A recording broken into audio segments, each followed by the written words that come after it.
High প্রিয়ন, আশা করি সবাই ভালো আছেন। আজ আমরা ভিএস কোডের চমৎকার একটি এক্সটেনশন নিয়ে কথা বলবো।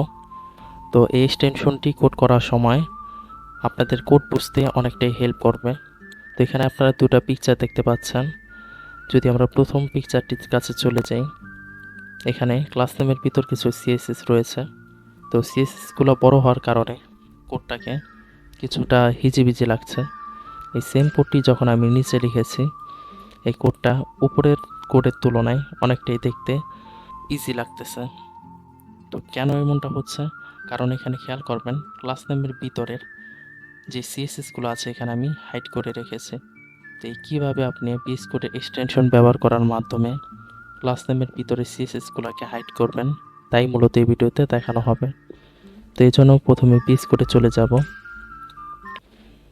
এবং এখানে আপনি দেখতে পাচ্ছেন আমার এখানে সিএসএসগুলো হাইড করা নেই। তো এখন এটাকে মূলত আমি হাইড করব।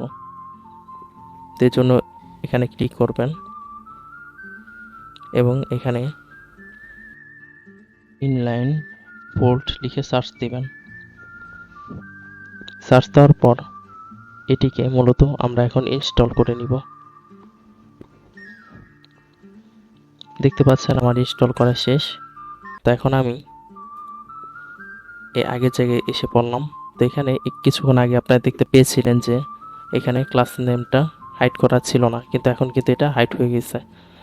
এই যে এখানে যে জায়গায় ক্লাস নেমগুলো ব্যবহার করা হয়েছে সেই জায়গায় কিন্তু অলরেডি হাইড হয়ে গেছে। তো এখন আমি যদি চাই এটাকে আবার পুনরায় হাইড সরিয়ে নিতে, তো এখানে জাস্ট ক্লিক করব, কোড কিন্তু আবার পড়বে। তো আবার বাইরে ক্লিক করলে এটি আবার হাইড হয়ে যাবে। তো আজকের ভিডিওটি এটি ছিল। আশা করি সবার ভালো লেগেছে। ধন্যবাদ।